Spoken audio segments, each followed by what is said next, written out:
بەناوی خۆی بەخشندەی میهرەبان بینەران و بیسەرانی خۆشەویستی کەناڵی ئاسمانی پەیام لە هەرکوێیەگەن جوانترین سڵاوتان لێبێ و ئەم کاتە و هەموو کاتێکتان باش. من ڕاست کاکە مەحموود خۆشحاڵ و بەختەوەرم لە ئەڵقەیەکی نوێی بەرنامەی باسوخواست بە دیداری ئەوەی عەزیز و خۆشەویست شاد دەبمەوە. لە باسوخواستی ئەمڕۆماندا باز لە ڕێگریکردن و بوون بە زاڵم نەبوون دەکەین لە کۆمەڵگەدا. خوای گەورە لە قورئانی پیرۆزدا ئاماژە بەوە دەکات کە خوای گەورە زوڵم و ستەمی لەسەر خۆی حرام کردووە و بێگومان دەشێوێ کە بەندەکان لە نێوان خۆیاندا ستەم بپێچنەوە و هیچ کاتێک هانە بۆ ستەم و ستەمکاری نەبن و مرۆڤەکان نەچەوسێننەوە. پێغەمبەری خوا صلی الله علیه و سلم لە یەکێک لە فەرموودە شیرینەکانیە ئاماژە بەوە دەکات یا ڕێنمایی و ئامۆژگاری شوێنکەوتوانی و هاوڵانی دەکات کە ئێوە هەمیشە دەستگری زاڵم و مەزلوم بن، بۆیە هاوڵان بەلایەنەوە شتێکی سەیرە بێت کە چۆن دەکرێت ئێمە هاوکار و یارمەتیدەری زاڵم بین. پێغەمبەری خوا صلی الله علیه و سلم ئاماژە بەوە دەکات کە پێویستە لەسەر خەڵکی کە دەستی زاڵم بگرن و لەو ستەمەی کە بەردەوامە لەسەری بیگەڕنەوە و نەیەڵن چی دیکە بەردەوام بێ لەسەر زوڵم و ستەمکردن. بۆیە ئیسلامی پیرۆزیش هەمیشە بە چاوی بەزەیی و داماویەوە سەیری کەسێک دەکات کە زوڵم و ستەم دەکات و داهاتووی خۆی و نەتەوەکەی و تەنانەت قەبر و قیامەتی خۆشی ڕەش و تاریک و سەرگەردان دەکات. بۆیە ئیسلامی پیرۆز هەمیشە دژی زوڵم و ستەم وەستاوەتەوە. ئەتوانین بڵین ئامانج و ئەرکی سەرەکی تەواوی پەیامی پەیامبەرانی بەر لە پێغەمبەری ئیسلامیش صلی الله علیه و سلم بۆ دژایەتیکردن و ڕووخاندنی سیستەمە زاڵم و ستەمکارەکان بووە. بەشێ لە خەڵکی پێی وایە کە جیهاد و فتوحات و ماندووبوونی پێغەمبەران و هاتنی یەک لە دوایەکی پێغەمبەران تەنها بۆ بڵاوکردنەوەی ئاینێک بووە کە پەیوەندیەکی ڕۆحی لە نێوان مرۆڤەکاندا دروست بکە. بەڵام زۆر جار ئاینە ئاسمانیەکان هێشتنەوەی کۆمەڵگەیەک یام ئاینێکی تریان هێشتۆتەوە بە مەرجێکەوە ستەمکار و تاغوت و زاڵم نەبێ. بۆیە ئەرکی ڕاستەقینە و بنەمای کارکردنی هەموو پێغەمبەران و ئاینەکان بریتی بووە لە ڕووخاندنی سیستەمە زاڵم و ستەمکارەکان. ئێمە لەم بەرنامەیەدا باز لە ئەو ستەم و یام ئەو کاریگەریە خراپانەی زوڵم و ستەم دەکەین کە لە کۆمەڵگەدا بەهۆی زاڵمانەوە دروست دەبێ، هەر لە بڕینی موچەی کەسێکەوە، هەر لە تیرۆرکردن و سوکایەتیکردن بە خەڵکەوە کە زۆر جار کار بەدەست لە وڵاتدا وەکۆڵێ سەری زوڵم و ستەم و ستەمکاری ئەوە چۆن کار بەدەستی دڵسۆز و ڕاستەقینە بەرامبەر بە ژێردەستەکانی نەک نابێ ببێتە زاڵم، بەڵکو دەبێ بە چاوی بەزەی و لێبوردنەوە سەیریان بکە و لە هەڵە و کەم و کورتی و ڕەخنە و تەنانەت پەلامارەکانیشیان بە چاوپۆشیەوە سیر بکە و بیان بەخشێ.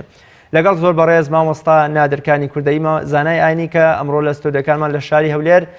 میوانی بەرنامەی باسوخواز دەبێت تاوتوێیان پرسەکەین. مامۆستا گیان سڵاوی خوای گەورەت لێبێ و زۆر سپاس بۆ ئامادەبوونت. وعليكم السلام ورحمة الله وبركاته. سڵاوی خوای گەورە لە جەنابیشت بێ و دەستخۆشی لە جەنابیشت دەکەین.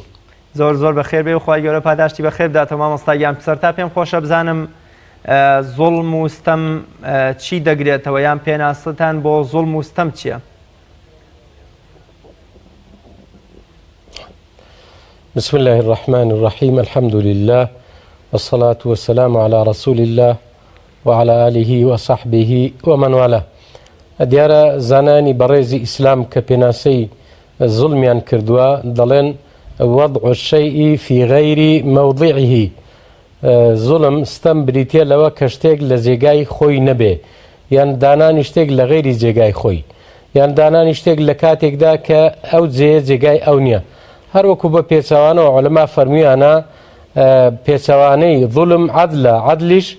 گوتراوە وضع الشيء في موضعه، واتە دانانی شتێک لە جێگای خۆی. بۆیە جەنابەت ئاماژەت بە کۆمەڵێک ئاەت و فەرموودە کرد بەمە پێناسەی زوڵمە. زوڵمیش تەبعاً کۆمەڵێ زۆری هەیە، زانایان تەوزیع و تەسنیفیان کردووە.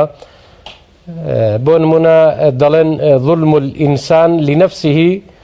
ظلم الإنسان لربه، ظلم الإنسان فيما بين الناس. ئەو ئینسانی کە زۆرێک کە زوڵم لە خۆی دەکا، یعنی نەوعیانن ئەو زۆریان ئەوەیە کە ئەو ئینسانە فەرمایشتەکانی خوا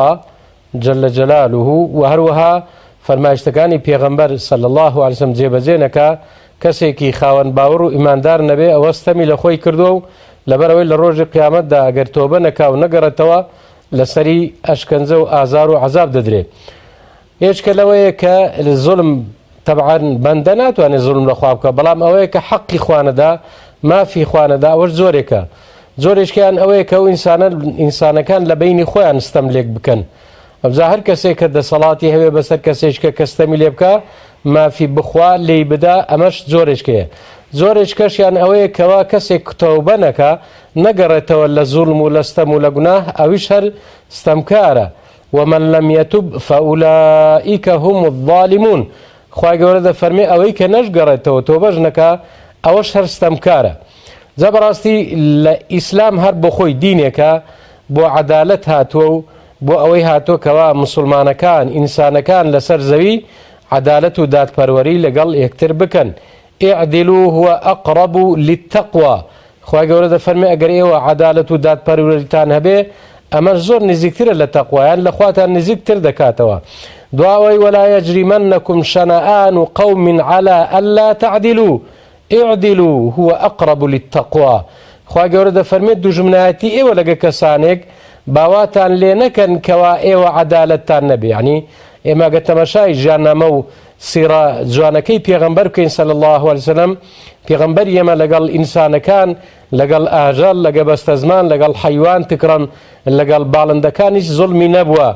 ئەمجا ئەم ئینسانە کە ستەم دەکا دیارە بۆ خۆی بەدەستی خۆی دەخاتە دۆزەخ و ئاگری جەهەنەمەوە ئەگەر تەوبەی نەکا. بۆیە بەڕاستی ئەم کۆمەڵە زوڵمە هەیە، بەڵام پێراسەکەشی ئەوە بوو کە شتێک لە جێی خۆی نەبێ وەکو عەدالەتیش کە ئەو شتەیە لە جێگای خۆ بێت. دەتوانین بڵین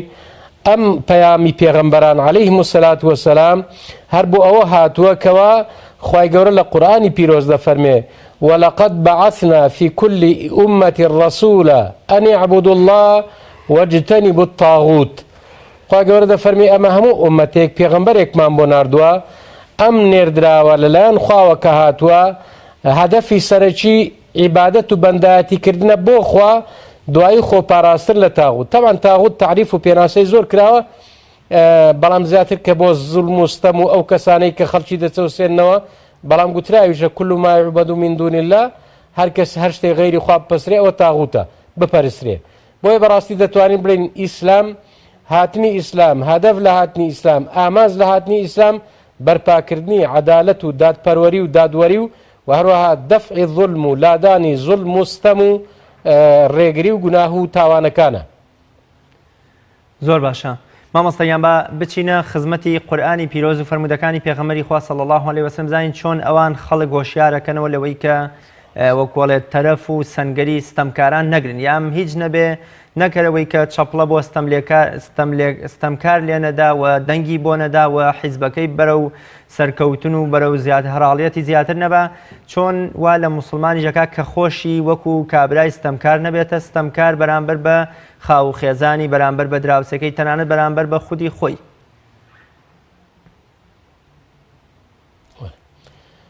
خوای گەورە لە قورئانی پیرۆز دیارە ئێمە کۆمەڵێ ئاەتمان هەیە، بەڵام لە هەر هەمووی عولەما دەفەرمون ئاەتێک کە زۆر ترسناکە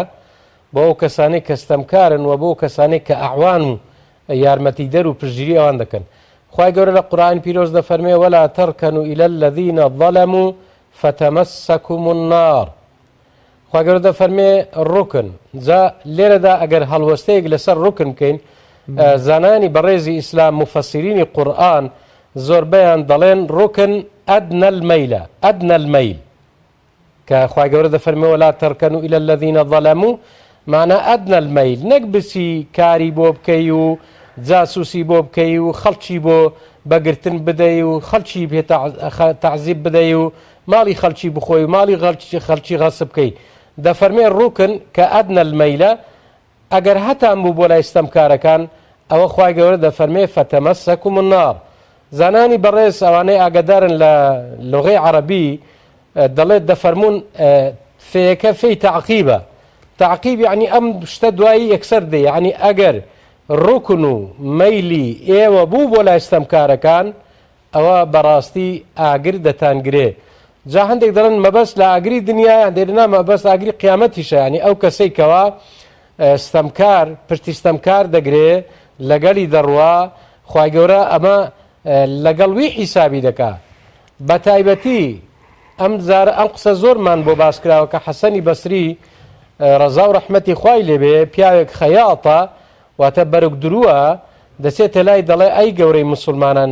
ئیمامی بەڕێزە من پرسیارێکم لە تۆ هێوش دەڵێ فەرموو دەڵێ ئەمن کەسێکم بەرگ دەدورم بۆ ستەمکارەکان بۆ ئەعوان و یارمەتی دەرەکانیان بۆ پشتگیریەکانیان بۆ جەلاویزەکانیان بە کوردی بڵێن بۆ چڵکاو خۆرەکانیان بۆ خزمەتکارەکانیان بۆ غولامەکانیان ئایا من لەو کەسانم کە یارمەتی ستەمکارم دابێ و ئەم ئاەتە شمولم بکە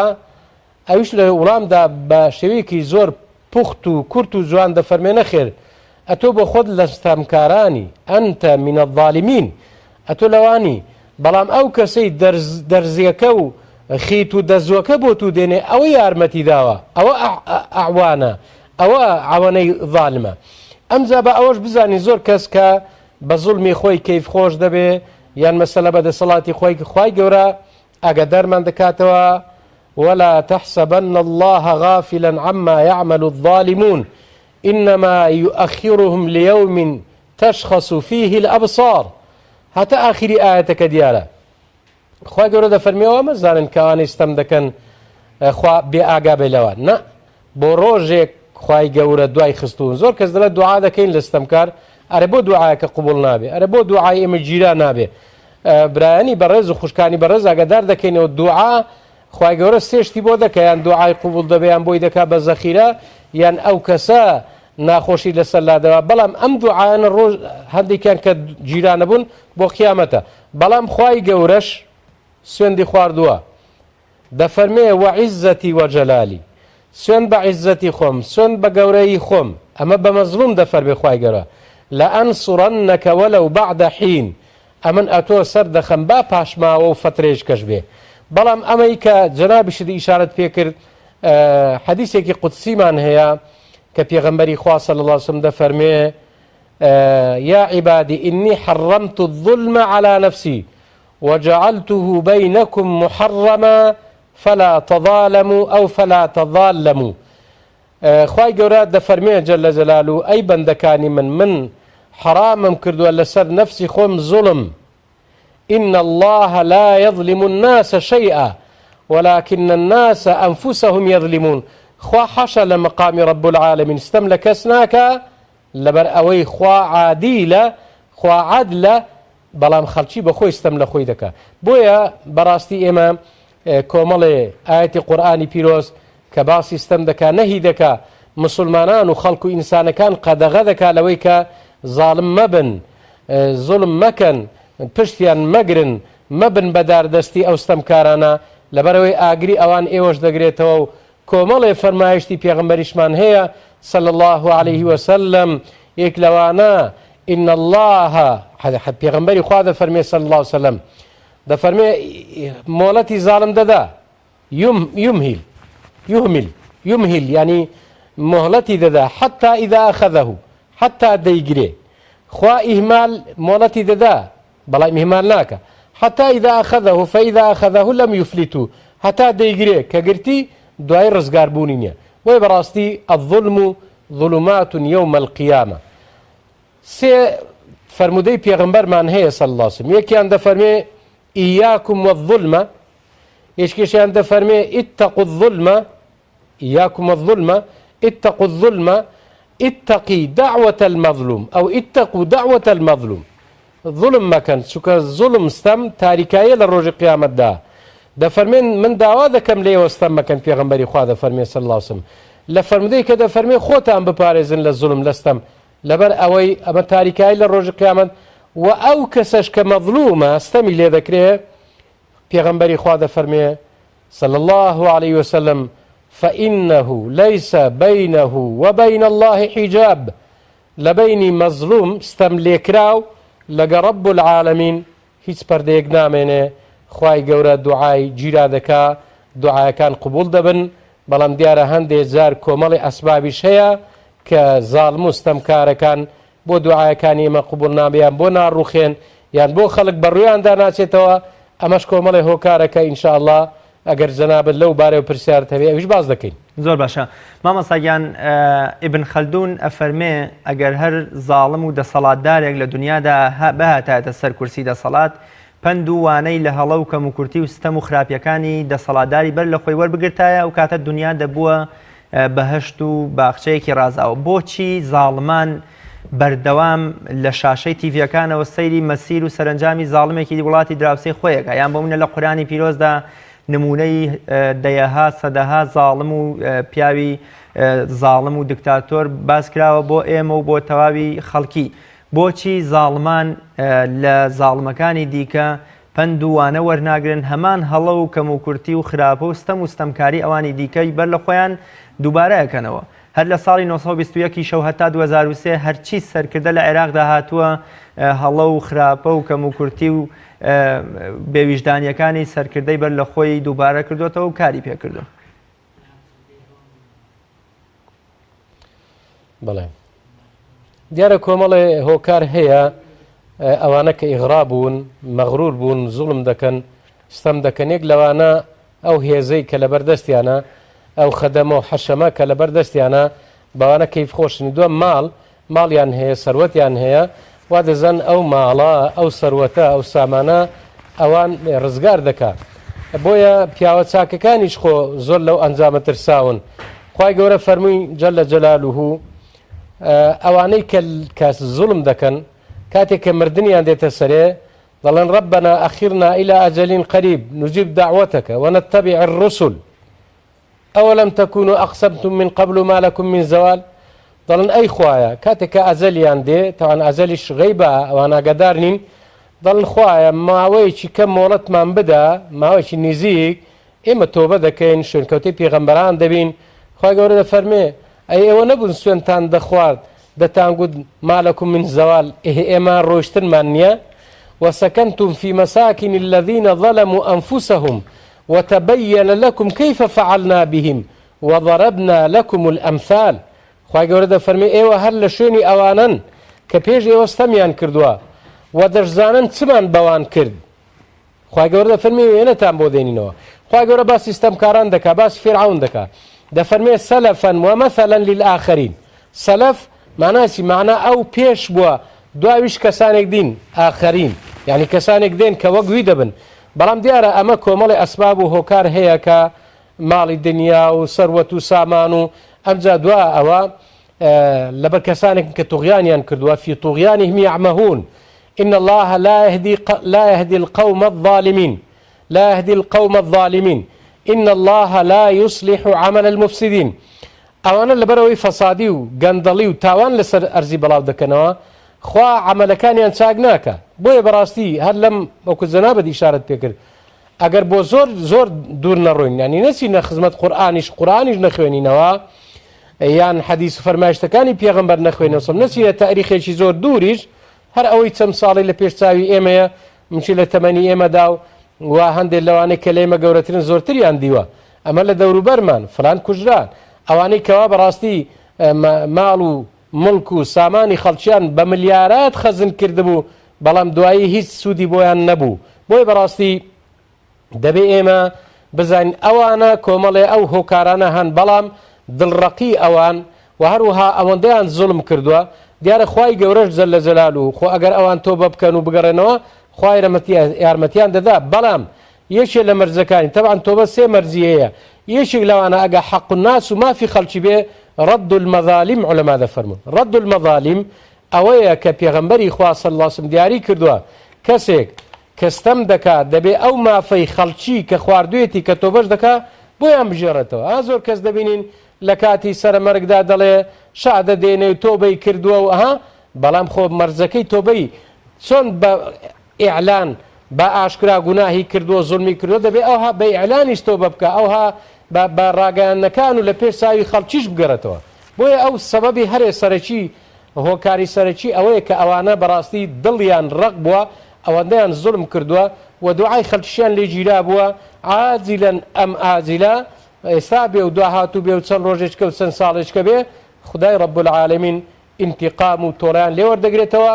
یەک لە ناوەکانی خوش المنتقمة إنا من المجرمين منتقمون. خواهی گەورە دەفەرمێ ئێمە لە تاوان باران انتقام و تۆڵە وەردەگرین. بۆیە بەڕاستی ئەمانە ئێمەش زۆر زار سەبەبین ممچینە کەسانێک هەبێ بەو زاڵمانەدا هەڵدەڵێ ئیتر مەدحیان دەکا ممچینە با بڵێن مامۆستایانی لەسەر مینبەرەکان بەسەر خەڵکیدا دەڕۆن یعنی گلەی لە خەڵکی دەکەن یان مەسەلا لەلایەن ستەمکارانە وسییان بۆ بچێ باز دەکەن. عەبدولقادری گەیلانی ڕەحمەتی خوای لێبێ کە عالمێکی ڕەبانی و خوایی بووە کاتێک کە لەسەر مینبەری پێغەمبەر صلی الله علیه وسلم باسی ستەمکارێک دەکا پێی دەڵێن ئەوە کاتێک کە دێتە خوارێ بۆ باست کرد بە هیلاکت دەدەن دەڵێ من کە بیرم کردەوە ئێرە ئەم مینبەرەی پێغەمبەر و ڕەسوول الله صلی الله علیه وسلم ئەو کەسە حاشایەک لە بینەرە و بەڕێزەکان و بەڕێستان تکرم گوتی وەکو پشیلەیەک هاتە بەرچاوم یعنی هیچ سام بۆ نەکرد. بۆیە دەبێ ئیمامی ئەحمەد کە لێیاندا و زەڵدەیان لێدا لەسەرەوەی بوو کە حەقی دەگوت دەیگو قورئان مەخلوق نییە ئاخری گوتیان دە تۆش تەوریەکی بکە مەیرێ گوتی باشە گە من نەیرێم چێ بیرێ. بۆی بەڕاستی ئێمەش هەندێک جار هۆکارین لەوەی کە پشتی زاڵممان گرتووە پشتی دەگرین و هەروەها یارمەتی دەدەین. بۆیە ئەوانە ئەگەر نا خەڵکی ئەگەر هەمووی پشت لە زاڵم بکا و ڕووی تێنەکا و خزمەتی نەکا و کاری بۆ جێبەجێ نەکا وەکو ئیبن تەیمیە ڕەحمەتی خوای بێ لێبێ لە سزن کابرایە کە بۆ دەستنوێژی دەبرد لێ گوتی ئەی شێخ الئیسلام وڵاهی ئەمن پێم خۆش نییە ئێستاوە پاسەوان و لێرە ئەتۆ دەبم بۆ دەستنوێژی و ئەوە حرەسیات دەگرم گوتی سوێن بە ئەڵڵا ئەتۆ نەبووانیان دەتوانی من بێنە ئێرە کەواتە ئێمە هەندێک زار لەگەر لەسەر زوڵم و گەورەکردنی بۆ خۆشمان هۆکاری. زۆر باش مامۆستاگیان سیما و خەسڵەتە دیارەکانی زوڵم چین یان مرۆڤ چۆن زوڵم بناسێتەوە. زۆر جار من بەرامبەر بە کەسێک بەرامبەر بە هاوڕێکەم بەرامبەر بە کەسوکارم بەرامبەر بە نزیکەکانم کردەوەیەک دەکەم خۆی لە خۆیدا ئەمە زوڵم و ستەمە بەڵام پێچێت لە ناخی خۆمەوە بە کردەوەیەکی باشی بزانم و پێم وا بێمە کردەوەیەکی باشە کەواتە با بزانین هەرە سیما دیار و خەسڵەتە دیارەکان و بەرجەستەکانی زوڵم کامانن تاوەکو بە پێی ئەم قاعیدەیە بە پێی ئەم بناغەیە کەسەکان بپێوین کە کێ زاڵمە و کێ زاڵم نییە. بەڵێ زۆر بەداخەوە زۆر جار ئێمە وا دەزانین یعنی زۆر بەداخەوە دەڵێم وا دەزانین بەس دەسەڵاتدارەکان ئەوانەی متەسەلیتن لەسەر خەڵکی دەسەڵاتیان هەیە یان بە زەبر و زەنگ هاتوونەتە سەر حکم زوڵم لە خەڵکی دەکەن. بەڵام کە گوتمان زوڵم مستەم زۆر کۆمەڵە نەوعی هەیە ینی چەند زۆری هەیە خۆ ئێمە هەر دەسەڵاتدار و کەسانی دەسەڵاتدار ستەمکار نین خەڵکی کەش ستەمکارە. خوای گەورە دەفەرمێ ئەوانەی کە گوناه دەکەن ستەمکارن ئەوەی ئینحراف دەکات لا دەدا ستەمکارە ئەوەی کەوا کەسانێک کە بەقسە زوڵم دەکەن یعنی ئەوەتە پێغەمبەری خوا صلی الله علیه وسلم ئەگە دەفەرمێ کابرا بەنی و وشەش بەشدار بێ لە کوشتنی ئیماندارێک لە نێوچەوانی دەنووسێ لە ڕۆژی قیامەتی ئەم کەسە دوورە لە ڕەحمەت و بەزەی خوا. بۆیە هەیە زوڵم لە برای دەکە برایە ستەم لە برای دەکە هەیە خاوەن عائیلەیە سەرۆکی عائیلە و ڕئیس عائیلەیە لە خێزانی دەکا جاریوە لە کچی دەکا جاریوە لە کوڕی دەکا جاریوە میراد نادا بە خوشکەکەی جاریوە هەیە خوشکی هەیە و ناهێ لە شوو بکە جاریوە کچی هەیە و ناهێ لە شوو بکە کوڕی هەیە و ستەمی لێ دەکا خێزان و هاوسەری ستەمی لێ دەکا ئەمجا جاریوە ماڵی خەڵکی غەسب دەکا ستەمی بەسەر حیواناتدا هەیە تەنانەت پێغەمبەری خوا صلی الله علیه وسلم ئەوەشی قەدەغە کردووە. ئەبوو مەسعودی بەدری کە سەحابێکی پێغەمبەرە صلی الله علیه وسلم کاتێ خزمەتکارێکی دەبێ و لێی دەدا پێغەمبەری خوا صلی الله علیه وسلم دەفەرمێ ئەی باوکی مەسعود هەتا جاری یەکەم و دووەم و سێم کە ئاورداتە پێغەمبەری خوا صلی الله علیه وسلم دەفەرمێ ئەی پێغەمبەری خوا فەرمووی لێ دەکات دەڵێ پێغەمبەری خوا دەفەرمێ ئەمە بۆ ستەمت لەوە دەکرد نازانی ئەمە لە ڕۆژی قیامەتدا دێتەوە ڕێگات تاریکاییە ئەویش دەفەرمێ ئەمە حڕ لوجه الله ئەم بەندەی من با ئازاد بێ لەبەر خاتری خوا. پێغەمبەری خوا فەرمی سوێن بەو کەسەی صلی الله علیه وسلم گیانی منی بەدەستە ئەگەر ئەتۆ ئەی ئەبوو مەسعودی بەدری ئەو بەندەیەت ئازاد نەکردایە ئاگر ئەتۆی دەگرتەوە لە ڕۆژی قیامەتدا لەسەر یەک کەس لەسەر یەک پشیلە پێغەمبەری خوا صلی الله علیه وسلم دەفەرمێ ئافرەتێک پشیلەیەک زیندانی دەکا و دەرگای لێدا دەخا و ئاوی ناداتێ و نانی ناداتێ هەتا ئەو گیانی لێ دەست دەدا لە ڕۆژی قیامەتدا ئەو کەسان جاوە ئافرەتە هەندێک دەڵێن پێش ئیسلام بووە یان دەڵێن تۆبەی نەکردووە لەبە خاتری ئەم زیندەوەرە ئەم گیان لەبەرە خوای گەورە ئەو کەسە دەخاتە ناو ئاگری جەهەنەمەوە. ئەمجا زوڵمی برا، زوڵمی برادر لە برادر، زوڵمی تەنانەت قسە پێگوتن. حەدیثمان هەیە دەفەرمێ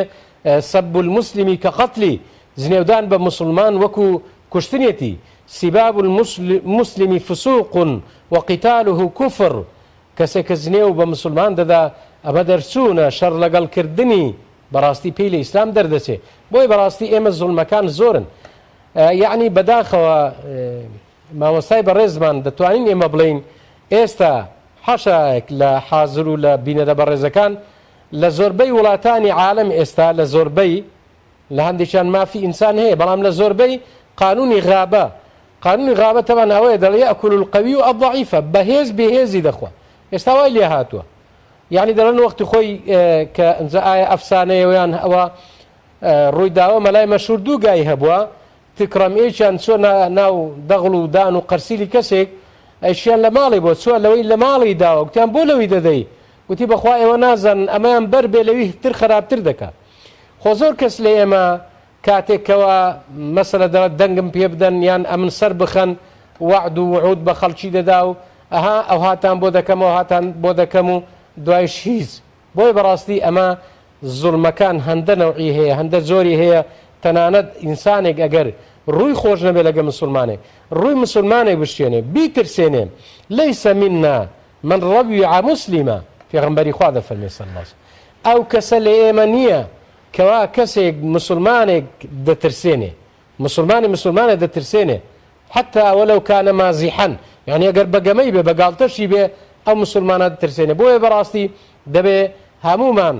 خۆمان لە ستەم بپارێزین و لە هەموو زۆرەکانی. گوتمان هەرەوە نیە دەسەڵات، ستەم زۆرە، زوڵم زۆرە. کابرا پێغەمبەری خوا دەفەرمێ مەطل الغەنی ظولم،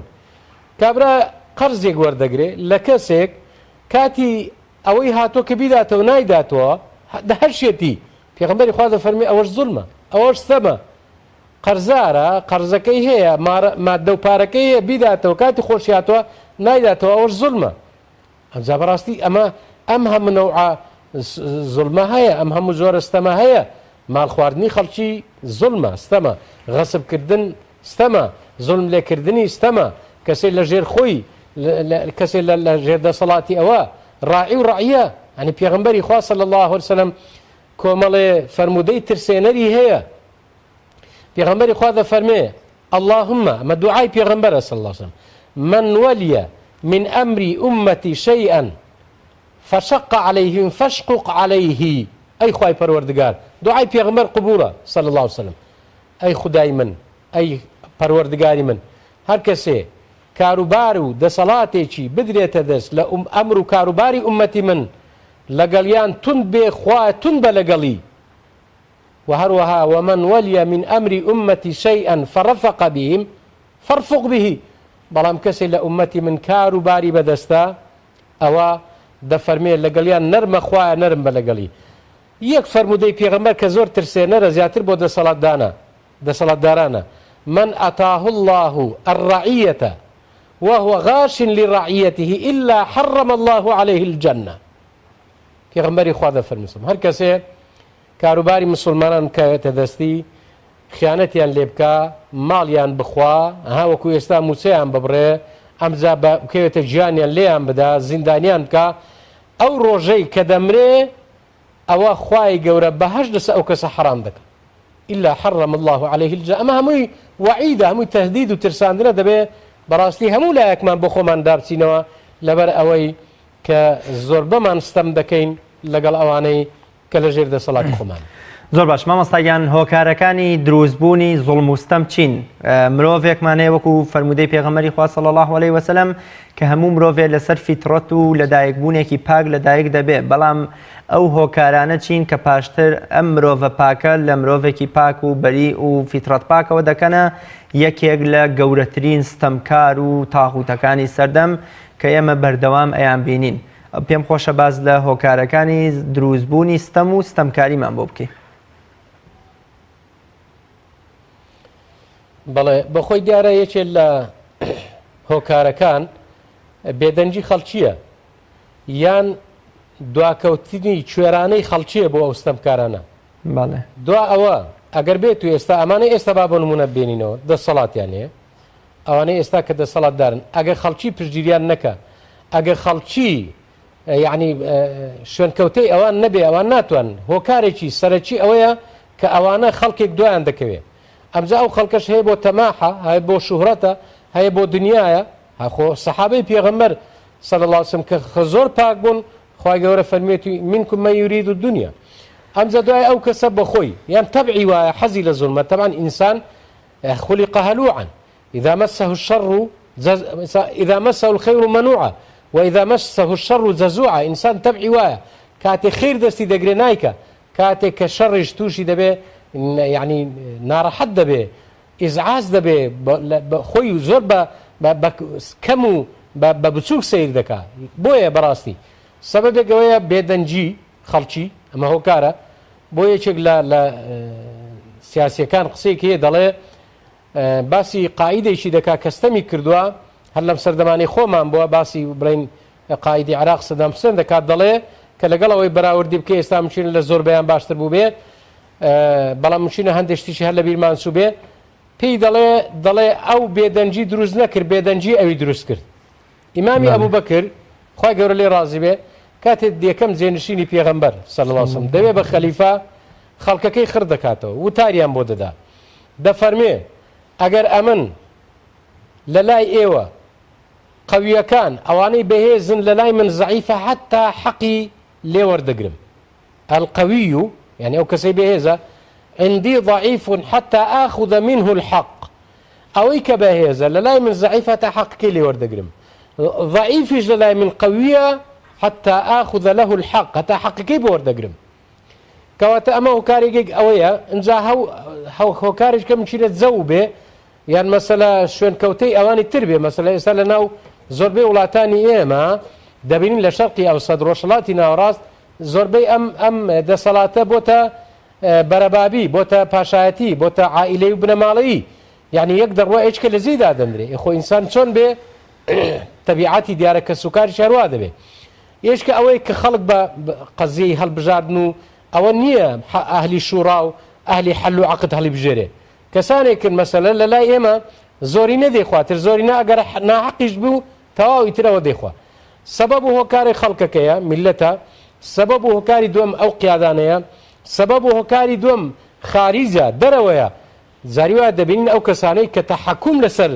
بیلاد و عیباد و شار و وڵاتی مسلمانان دەکەن بە زۆری کەسانێکن کە لە دەرەوە تەوزیح دەکرێن با بە کوردی تر بڵین بە کورتی تر بڵین دەبێ بڵین ئەوانە بەکرێژیراون تەوزیح دەکرێن بڕۆن لە بیلادی مسلمانن لەلاو مسلمانان ئەوها بکەن خەڵکی برسیکەن خەڵکی تەزویعکەن خەڵکی تەخویفکەن خەڵکی تەهدیدکەن ئەمانە هەمووی کۆمەڵێ ئەسباب و هۆکارن کۆمەڵێشکیان هۆکارێشکە غیابی ئێمە لە ئیسلام غیاب و دووری ئێمە لە قورئان و لە ڕەفتار و سونەی پێغەمبەر صلی الله علیه وسلم کەواتە دەتوانین بڵین هۆکارەکان زۆرن بەڵام ئەم هۆکارانە سەرەکین کە دەبنە ئەوەی ستەمکار دروست دەکەن زۆر باشە مامەسایان لە دوای نەمانی چرخی پڕ لە سەروەری و جوانبینی خولەفای ڕاشیدین و دەستپێکردنی سەردەمی ڕەشی ئەمەویەکان ئیدی زانایانی ئیسلام ڕۆڵێکی کاریگەریان هەبووە لەوەی کە بە دژ زوڵم و ستەمدا بچنەوە زانایانێک وەکو ئەبوو حەنیفە و ئیبن تەیمیە و ئیمامی ئەحمەد و عیزی کوڕی عەبدولسەلام و تاووس و هەزارەها زانای دیکە هەمیشە لە بەرەی ستەم لێکراواندا بوون و بە گشت ستەمکاراندا ڕۆشتونەتەوە و هەڵە و کەموکورتی و ڕەخنەیان ئاراستەی دەسەڵاتداران کردووە پێم خۆشە باز لە ڕۆڵی زانایان بکەین لە بەگژاچوونەوەی ستەمکاراندا لە هەرێمی کوردستاندا پیاوانێکی وەکو بەڕێستان هەمیشە دژایەتیتان کراوە چرخ بەڕیشی مبارەکتانەوە نراوە بۆ منە چەندین مامۆستای ئاینی لە هەرێمی کوردستان تەنها لەسەر گوتنی حەق تیرۆر کراوە بە شەوی لە هەرێمی کوردستان لە وڵاتێکی ئارامە چەندین مامۆستای ئاینی تیرۆر کراون یان بۆ منە توندی زیندانەکان کراون یان لە مزگەوت و وەزیفەی خۆیان دوور خراونەتەوە پێم خۆشە هەمیشە کۆمەڵگەش چاوی لە زانایانی ئیسلامیە چاوی لە مامۆستایانی ئاینیە چاوی لە عەمامە بەسەرەکانە بۆ بەگژاچوونەوەی ستەمکاران و نەهێشتنی گەندەڵی و ستەمی ستەمکاران پێم خۆشە باز لە ڕۆڵ و کاریگەری زانایان بکەین لە نەهێشتن یان بەگژاچوونەوەی ستەم و ستەمکاراندا بەخۆی گوتراوە عولەما حکامن لەسەر خەڵکی العلماء حكام على الناس زانایان بەس لێرەدا مامۆستای بەڕێز کە من دەڵێم زانایان مەبەستم لە ئەهلی عیلمە زانانی حەقیقی زانانی ڕەبانی زانانی خوایی ئەوەی کە جەنابەت فەرمووت زانایان ڕوادی هەموو حرەکاتەکانی ناو خەڵک و مجتەمەع و کۆمەلگا بوون زانایان پێشەنگ و قودوە و سەرمەشق بوون بۆ ئەوەی کەوا خەڵکی لەستەم و دەفعی زوڵمیش بکەن بەداخەوە کە زانانی وەکو جەنابەت باست کرد خۆ لەو کاتانەی کە حکمی ئیسلامی شەبووە خۆ ئیمامی ئەحمەد عیزی کوڕی عەبدوسەلام ئەمانە هەر خەڵکی یعنی دەسەڵاتی مسلمانان چەوسان دونیەتیەوە دەبینی ئیمامی ئەحمەد خۆ معتەسیم کە لەسەر قەزەی ئەو فکرەی ئەعتیزالی هەبوو لەسەر قەزەی خەڵقی قورئان عیزی کوڕی عەبدوسەلام کە مەلێکی ئیسماعیل لای دەدا لەسەر مینبەر لەسەرەوەی کە دەڵێت توش مڵکی خەڵکیت غەسب کردووە عولەمای سەلاتین بەڵام ئەمە لێرەدا ئەمن دەبێ ئیشارە بەوەی بکەم بەداخەوە زۆر جار بەداخەوە منچینەوە عیبی خۆمان بێ بەڵام دەبێ بیرین چکۆ ئێمەش معسووم نین ئێمەش گوناهمان هەیە ئێمەش خەڵکێک هەیە دنیا پەرستە تەسیری لێ کردووە یان دەسەڵات و یان حبی زەعامە و حبی شوهرە و مەنسەب و کورسی و تۆمە لە لەو شتانە یەکەم سەبەب و هۆکار کە ئێستا مامۆستایان بەداخەوە یەک نین تەسنیف بوون بەسەر ئەم جیهاتانەی کە هەن یعنی دەبینین مامۆستایە کە تەسنیف بوو مامۆستا بەسەر جیهاتەکاندا زیاتر شت لەو کەسە وەردەگرێت لەو شوێنە لەوێ تەوزیه دەکرێت بۆیە ئەگەر لەوێت چاگیان خراپی پێ بڵێن مشینە هەراوی تەنفیس بکە بەڵام کە پێشتر مامۆستایان و ئەهلی عیلم چەساونەتەوە ئێستاش الحەمدولله سوپاس بۆ خواوانی کە بەڕاستی یعنی پەیامەکان هەڵگرتووە هەر ئەهلی چەساوان یعنی کەسانێکن کە دەچەوسێنەوە دەبێ مامۆستایان بەڕاستی وەکو جەنابەت فەرموود لەبەرەی مەزلوم بن لەبەرەی ستەم لێکراو بن لەبەرەی خەڵک بن لەبەرەی زاڵم و ستەمکار نەبن ئەگەر وابوو بەڕاستی بەداخەوە دەبینین ئێستا ئەم پاشاگەردانیە دەبێت ئێستا مامۆستایان بۆ خۆیان لەگەڵێک نین ئێستا بۆ خۆیان لێکتر دەخوێنن ئێستا بۆ خۆیان تەعنە لێک دەدەن بۆیە بەڕاستی مامۆستایان پێغەمبەرمان دەفەرمێ صلی الله علیه وسلم العلماء أمناء الرسل ما لم يخالطوا السلطان فإذا خالطوهم فاحذروهم واعتزلوهم علماء زنا و دانا بەڕێزەکان ئەمە ئەمینداری پێغەمبەرانن عەلەیهیم الصەلاة وەسەلام هەتا تێکەڵ بەدەسەڵات و بە سوڵتانەکان دەبن جا سوڵتان ممکنە فەرقی زۆر بێ لەگەڵەوانە ئێستا کاتێک کە تێکەڵی ئەوان بوون پێغەمبەری خوا دەفەرمێ حەزەریان لێ بکەن لێیان بەدوور بن یعنی بەڕاستی جاری وا هەیە یعنی فکرەی ئەوەندە خراپ قسەی ئەوەندە خراپ وتاری ئەوەندە خراپ کە دەبینین دەبیستین بۆ ڕەزامەندی کەسانی بەدەسەڵات ئێمە دووشت ئەگە مامۆستایانی بەڕێز بینیان هەبێت ترسیان هەبێت لە دووشتە یان لە ڕزقا یان لە ئەزەل و مردنە ئەمانە شەرکیان بەدەست خوان ئێمە بۆ خۆمان بەداخەوە لەسەر مینبار نسیحەتی خەڵکی دەکەین مشینە قسەی گەورە بکەین کاکە لەگەڵ زاڵمی بە من کاکە لەگە مەزلوم من کاکە عومەر وای کرد ئیمامی عەلی وای کرد ئەوە ئەبوو بەکر وای کرد فڵان سەحابە وای کردی کاکە خۆ بۆ خەڵکە بۆ منیشە بۆیە بەڕاستی ئێمە دەبینین کە ئەم تەسنیفبوونی مامۆستایان ئایا بۆ مامۆستایان ئێستا حەق ناڵێن لەبەرەی خەڵک نین ئەوەش دیارە کۆمەڵی تەئسیرات و کۆمەڵی کاریگەری هەیە جایان کاریگەری ترس هەیە کاریگەری تەرهیب هەیە تەرغیب هەیە هاندان هەیە ترساندن هەیە ئەمانە هەمووی هەیە بەڵام ئێمە دەبینین کە ئەو کەسانەی حەقیان گوتووە لە ناو زانا و لە ناو دانایەکان کاتێک کە عیزی کوڕی عەبدوسەلام پێی دەڵێن ئەگەر تەمەن عولەمای سەلاتین ئیمامی غەزالی ڕەحمەتی لێ بێ لە ئیحیا عولومالدین جوان باسی زانانی کردووە و هەروەها مستەفا سوباعی ڕەحمەتی خوا لێ بێ عولەمای تەقسیم کردووە بە پێنج سنف یەکیانی لەوانە دەڵێ حەق دەزانێ و کاریشی پێ دەکا ئەوە هەڵبژێردراوەکەیەتی جا عولەما ئوسوڵ بەداخەوە زانان کە لەبەرەی خەڵک نەبوون لەگەڵ مەزلوم نەبوون ئەها پێغەمبەری خوا صلی الله عليه وسلم ئێمە و حەدیثەمان زۆر خوێندوێتەوە أفضل الجهاد كلمة حق عند سلطان جائر أو كلمة حق عند سلطان جائر گەورەترین تێکۆشان لە پێناوی خوا قسەیەکی حەقە بەرامبەر کەسێکی ستەمکار پێغەمبەری خوا لە فەرمودەی ترد صلی الله عليه وسلم دەفەرمێ دوا حەمزە کە سەید الشوهەدا گەورەی هەموو شەهیدانە شەهیدانی فی سەبیل اللهمان مەبەستە سکە زوانەوە کابرا بڕوا بێ ئیسلامیش نییە عەقیدەیەکی مەسەلە باتیلی هەیە یان مەسەلە هەر مسلمان نییە بە شەهیدی لە قەڵەم دەدەن نە شەهید ئەو کەسەیە لە شەریعەتی ئیسلامدا خدا و پێغەمبەر و مسلمانان و مەلایکەت شاهدی باشتی بۆ بدەن. جا پێغەمبەری خوا دەفەرمێ سەسم لە دوا حەمزە گەورەترین شەهید لە پێناوی خوا چێیە؟ کەسێکە بچێتە بۆ لای جائیرێک فەنەهاه فەئەمەڕەه وەنەهاه فەقەتەلەه ئەمری پێ بکە بڵێ ئەوە ڕێیتونیە ئەمە جێیتونیە ئەوها مەکە ئەوها بڵێ ئەویش بیکوژێ. ئەوە پێغەمبەری خوا دەفەرمێ دوا حەمزە گەورەترین شەهیدە. بەس بەداخەوە ئێستا بۆ ئێمە نابینین دەبینین مامۆستایان کە لەگەڵ سەرکردە و قیادەکان کۆ دەبنەوە لە باتی قسەی حەقیان پێکۆن زۆر بەداخەوە حزوزی خۆیان جارێ داوای ئەرز دەکەن داوای زەوی دەکەن داوای ڕاتوو دەکات داوای مەعاش دەکات لە باتی حەقی پێ بڵێ دەچێ وێنە و ڕسمی لەگەڵ دەکرێت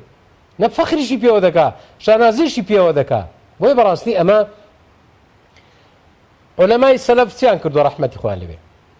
کە چوونەتە لای ستەمکاران گوتیانە لای دەسەڵاتداران نەکستەمیش حەد دەسەڵاتدار بوون گوتیانە لا خەیڕە فینا ئین لەم نەقولوها ولا خەیڕە فیکم ئین لەم تەسمەعوها خێر لە ئێمەدا نییە ئەگە حەقیقەتان پێ نەڕێین خێریش و چاکەش لە ئێوەدا نییە ئەگەر گوێمان لێ نەگرن. بۆی عولەما دەفەرمون ئەگەر کەسێ بچێتە لای ستەمکار و زاڵمەکان بەس بۆ ئەوەندە دروستە ئەمر بە چاکە و نەهی لە خراپەی لێ بکە نەک بۆ داوای خۆی و وەکو دەڵێ ئەوەی خۆی لێ هەڵکێشێ اونجا بەسەر و باڵیان دا بڵێ بەداخەوە جارێ بخۆیان ڕەدیان دەدەنەوە کابرا مەدحی ستەمکارێک دەکا دەڵێ ئەو های تۆ های دەڵێ وەڵام من بۆ خۆم وانیم.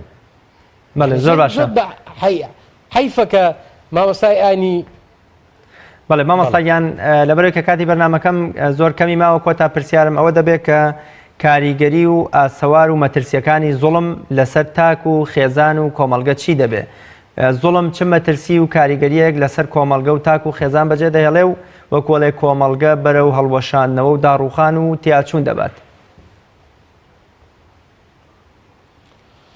بەڵێ زانانی ئیسلام عەفوەن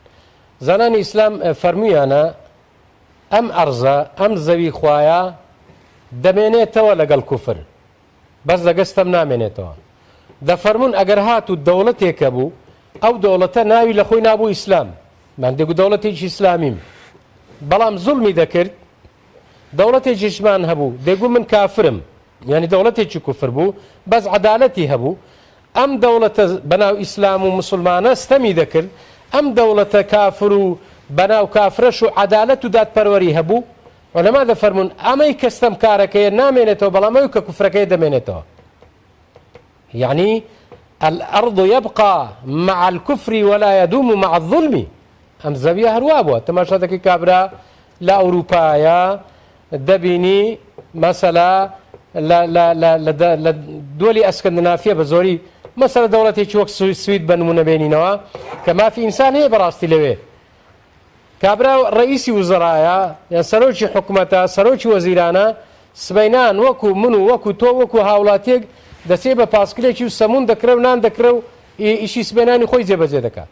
بەڵام ئێمە دەبێت دەر سیارە لە پێشی بێت دەشت لە دواوی بێ. ئەم کابرا سویدیا مسلمانیش نییە ئێمە زۆریشیان پێ ناخۆشە گە بڵێن ئێوە هیچ بە ئیسلام ناکەن ئەمیان لێرە ستەمی کردو بۆی خەڵک تاقیبی لە ناوبردن و کوشتنی دەکات بەڵام ئەو لەوێ عەدالەت و دادپەروەری هەبووە کەسێک تاقیبی ناکات لە دوای ناگەڕێ بۆی تۆڵە و ئینتقامی خۆی لێ وەرگێتەوە چکە ماڵی کەسی نەخواردووە چکە ماڵی کەسی غەزب نەکردووە ئەرز و زەوی کەسی داگیر نەکردووە. بۆی بەڕاستی مجتەماع کۆمەلگا لەگە زوڵم وەکو دەڵێ دەبێتە پاشاگەردانی ئەو های لێدێ کە ئێستا ئێمە دەبینین یەک لە ئاسمانە و یەک لە ڕێسمانە و یەکێ خەنیە و یەکێ غەنیە و یەکێ گەنیە و ئەها تەماشا دەکەین کابرا هەیە نازانێت چ لە پارەی بکە کەسانی هەن محتاجن بە 1000 و بە 500 و بە یەک 500 دیناری تەبع کە ئەمە منە عەدالەتیە کەسانی خۆی ئینتیحار دەکا و خۆی دەکوژێ کەسێ ناتوانێت منداڵی خۆی خزمەتی بکە ناتوانێت کرێخانووی بدە ناتوانێت شیر بۆ منداڵەکەی بکڕێ بەبن قەرزەوە بووە بەژێر قەرزەوە بووە کەسانێکیش لەو پەڕی دنیا سەفاهەت و بە ماڵی خەڵکی مسلمانن ئەوە دەبینین ئەنجامی زوڵمە ئەوە ئەنجامی ستەمە ئەنجا کە زوڵم هەبوو خەڵک لە خوێنی خۆی ئەمین نییە لە ناموسی ئەمین نییە لە ماڵی ئەمین نییە هیچ شتێکی ئەمین نییە. بۆیە بەڕاستی زوڵم ئەم پەردە ڕەشە ناشرینەیە کە خەڵکی سەرگەردان دەکا کە خەڵکی تووشی مەئسات و کارەسات دەکا کە خەڵکی لە ناو دەبا ئەمجا ئەگەر ستەمکارەکان زوڵمیان کرد ئەوە کەسانێک کە ژێردەستن ڕقیان لێ هەڵدەگرن بۆی پێغەمبەری خوا صلی الله عليه وسلم دەفەرمێ زمانێک دادێ بەسەر ئومەتی من کەسانێ پەیدا دەبن کە زوڵم دەکەن ستەم دەکەن ئەوان لەعنەت لە خەڵکەکەی دەکەن خەڵکەکەش لەعنەت لەوان دەکەن ئەوان لە خەڵکەکە رازین خەڵکەش لەوان رازی نییە خۆ ئەگەوان هەرچی خەڵک بیکە هێشتا هەر رازی نین دەڵێ وەکو وەختی خۆی کە یەشێ لە گەورەکانی کورد خانزادی سۆران نەو قسە مەشهورە کە چوونە لە لای خەڵک فەقیر بۆ گوتویانە گەورەمانەوە خەڵک هەژارە و نەدارە توێتی اینجا قەیستەکە با خەڵک شیر و شۆربا برنجی بخوا جاوان شتیانە خوا ئەگەر شیر و شۆربا برنج هەبێ خەڵک بۆ هەژار و بۆ نەدارە بۆیە ئەوان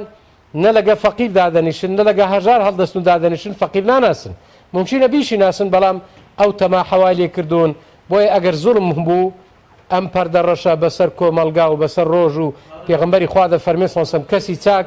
خراپ کە دەمرێ يستريح منه العباد والحزر والشجر والدواب ئەو کەسێک کە شەڕەنجێزە و خراپە ستەمکارە کە دەمرێ ئینسانەکان عیبادەکان دارەکان بەردەکان حتا درەختیش ئیسراحەتی لەبەر دەکەن زۆر باشە زۆر سپاس بۆ بەڕێز جەنابی مامۆستا نادرکانی کودەی زانایانی کە ئەمڕۆ لە ستۆدیۆکانمان لە شاری هەولێر میوانی بەرنامەی باس و خواز بوویت زۆر سپاس دەکەم مامۆستایان بینەرانی بەڕێز و خۆشەویست سپاس بۆ ئێوەی عزیزیش کە تام دەرفەتە میوانمان بوون تا بێگەشتنەوەی تر بەخوای گەورە مێرەبانتان ئەسپێرم خواتان لەگەڵ